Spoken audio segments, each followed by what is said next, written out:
Good evening. Welcome to Curriculum Night. This is our 8th grade remote learning. My name is Mr. Stafford. A little bit about myself. This is my 17th year teaching here at Quincy Junior High School. I got my undergrad from Illinois State University with a bachelor's in elementary education with specialties for middle school education. I have my master's from William Woods University in administration. I have taught many things here at Quincy Junior High School. I was a shop teacher for many years. I taught history for a few years. Most recently, though, I've spent probably about the last 5 to 6 years teaching Project Lead the Way here at Quincy Junior High. It's an elective for our 7th and 8th graders. One is our robotics class, and the other is a 3D modeling class. But now this year, I get the honor of learning how to do remote learning with our students. I'm also the program leader for our 8th grade Washington, D.C. trip, and I've been doing that for about 7 years. If you have interest in that with our 8th graders, please reach out to me. I'm also the freshman head football coach. I've been coaching for the Blue Devil football program for about 15 years. My wife, Heather, is a para at the high school, and I have 2 kids, ages 11 and 8. One is in 6th grade and one is in 3rd grade. Let's get started here. Probably one of the most important things for our remote learners is knowing where to go every day. And so hopefully they're accessing the QPS website. In the upper right-hand corner of the website, they're going to click on the little C icon, and that's going to enter them into Clever or ask them to log into their Clever account. Once they're on their Clever account, they are going to find apps. So if you look at the right side of the screen, you will see where I've circled the 2 apps. One is called Ingenuity, and the other one is called Microsoft Teams. They should be going to these every single day. Let's start with the most important one. The most important one is Microsoft Teams. This is where students should be coming every morning. We have 2 meetings in the morning. For one group of students is at 7:45 a.m., and the other group of students is at 8:05 a.m. This is a mandatory meeting, and this is where we will give daily announcements. We'll talk about target goals, percentages. We'll talk about requirements, things they need to do, and just keep them updated every day. Even though they're home, we want them to know what's going on, and we want them to obviously be successful on their coursework. The daily attendance meeting, you will see once they log into Microsoft Teams, there's a blue bar going across the screen that says daily attendance. They will either see a join button that they click on there, or they just simply click on the bar, and that will allow them into our morning meetings, okay? They also need to stay for the entire meeting for their attendance to count. Sometimes students like to leave early. They probably wake up, go in, and then try to go back to sleep. So we do make it mandatory that they are present for the entire meeting. Another great thing with Teams is our chat feature. If you look at the left side, there's a number 1 by the chat icon. This is where students can click and communicate only with me, all right, or teachers. They can also probably communicate with each other, but most of the time they should only be communicating with me. So they can send me chats daily. If they need to be unlocked for something, they have questions, I'm available every day. So hopefully they're using that chat ability. It's a lot quicker than emailing. It's very quick, and then feedback can be right away for them, all right? Next would be the share filed tab and the announcements. So if you look towards the top where it says general, right to the right is a files tab. This is where we will upload documents for students and parents. So anything that the school gives us, announcements, things that need to go out, you will find under this files tab. And we try to direct the students there. Hopefully they know how to get there by now. Next to the file tab is something called Class Notebook. Not very many students are utilizing it yet, but it's a way to take notes, all right? And this is a way that we've set up a notebook where only the student and myself can view the notes that they are typing. So it's very personal, but it's a way for them to take notes for one of the requirements for their coursework on Ingenuity. Also, Microsoft Teams will allow the student to reach out to their counselor, Mr. Llewellyn. So if they have anything they want to talk about school-related that's not academic with their coursework on Ingenuity, they need to reach out to Mr. Llewellyn, and he's there for social-emotional support as well. And so he's available as well, and I encourage students to utilize that opportunity. Let's talk about the big meat and potatoes part of the student's day, and that is their Ingenuity. So we hope that when the morning meeting is over, the student then puts in their time on their coursework on Ingenuity. They have 4 courses: math, ELA, science, and history. Okay. And one of the biggest things with Ingenuity is it's factoring in how much work the student should be doing daily to stay on target so that they can complete the course on time. So as of right now, Ingenuity knows that our quarter ends on October 16th. So they've factored percentages, how much a student should work on each day to make sure that they can finish by that deadline. All right. When they open Ingenuity, they will see 4 boxes on the screen. Inside those boxes is the title of the course and a bar that goes across each box. This is a colored bar. This bar will tell them if they are behind, it will be red. If they're on target, it will be blue. And if the bar is green, they're rock stars and they are ahead. Okay. The biggest thing for us right now is getting these students to be on target, right? So that bar needs to be blue. And as much support as you can give from home to make sure that they are getting to that blue color target, it's going to make less stress for the students, and hopefully their grades will look better as well, okay? Basically, if they are doing everything they're supposed to be doing, they should have to complete 10% of their coursework each day, which basically boils down to working on each class for 2.5%. That's how far they should be getting in their coursework each day. So they should get 2.5% of math done, 2.5% of ELA, 2.5% of science, and 2.5% of history. And obviously that adds up to 10% each day. If they are on target, 10% each day really is probably for most students less than 2.5 hours of work per day. All right. Some students longer, it takes them longer to do some things. But getting on target, I think, is the greatest thing because students realize that their day isn't as crazy as it is being in person. They have a lot more free time on their hands if they are on target. Okay. Now, one thing you do need to be aware of is if a student is not on target, that means that anything that they're behind on counts as a 0 towards their actual grade. All right. So being behind is going to affect their actual grade. And that's the grade that we put into Skyward that we will talk about later on. All right.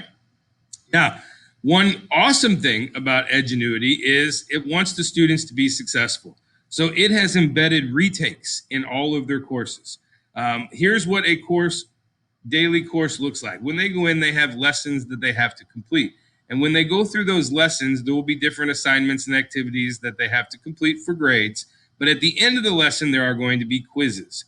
All right. The quiz is their assessment. Normally, the quiz is about 10 questions, and they have to get 70% or better to pass the quiz in order to move on to the next lesson. Our biggest hiccup is getting 70% or 7 out of those 10 questions correct. All right. So let's say a student does not pass 70% the first time. Ingenuity will automatically give them 1 retake.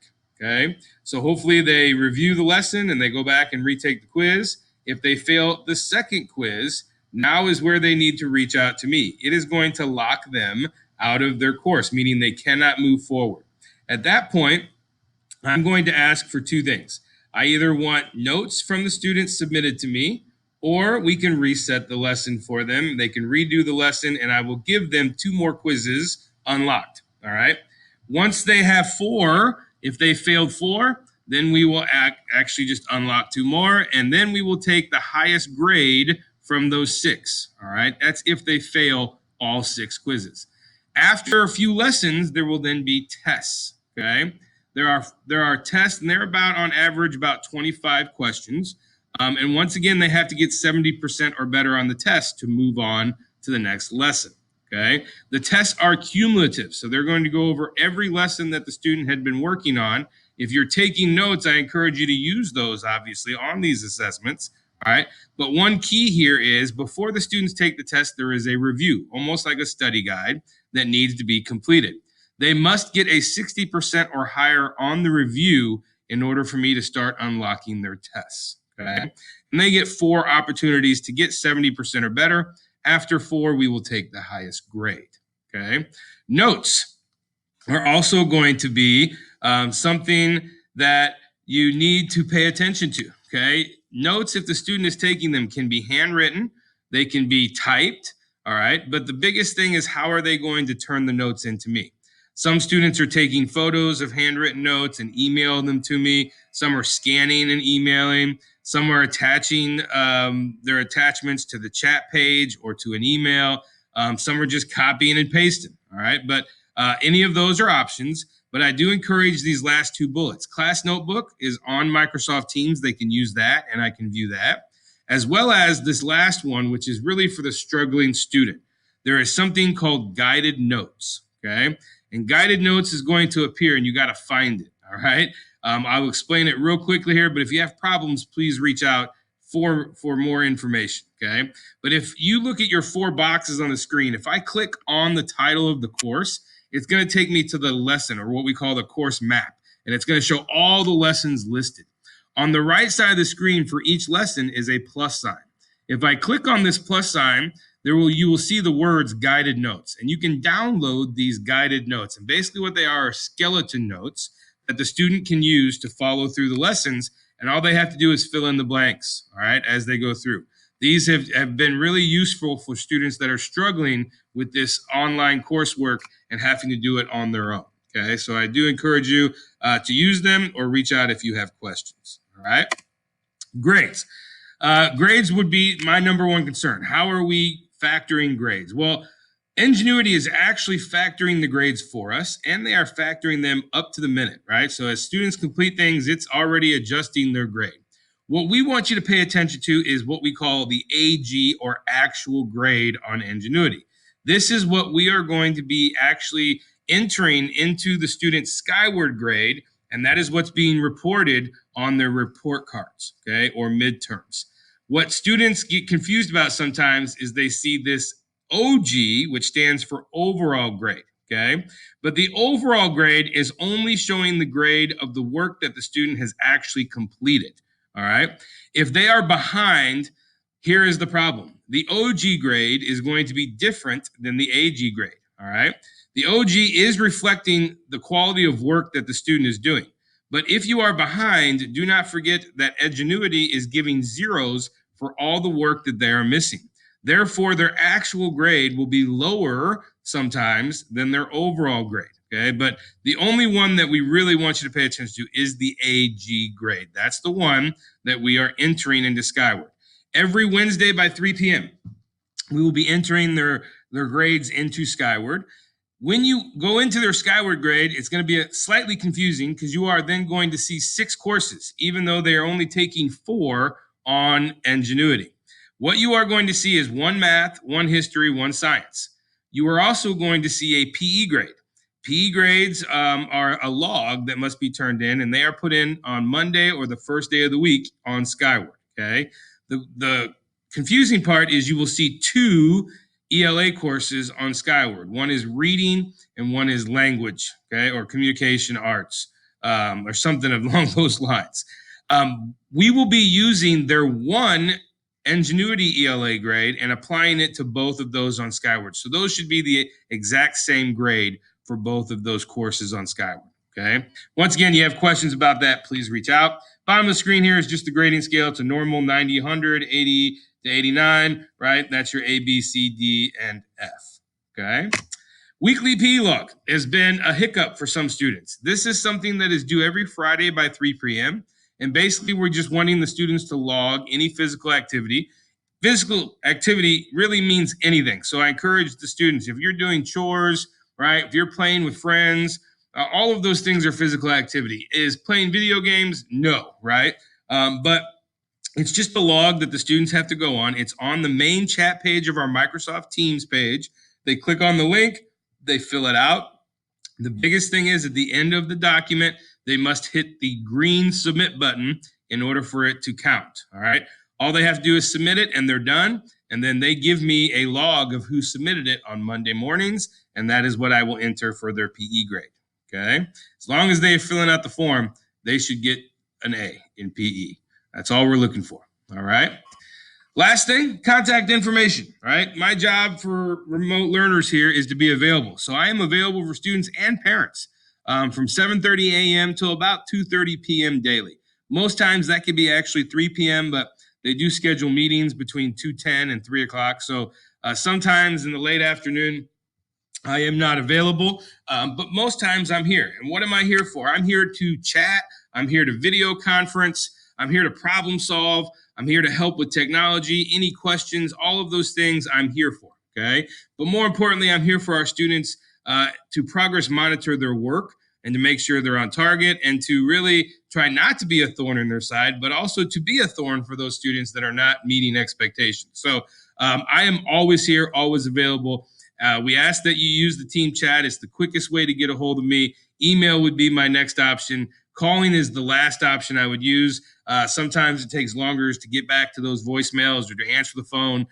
So please try chat or email. That's usually the easiest. I left my email address here in the corner and the phone number and my extension if you need to reach me.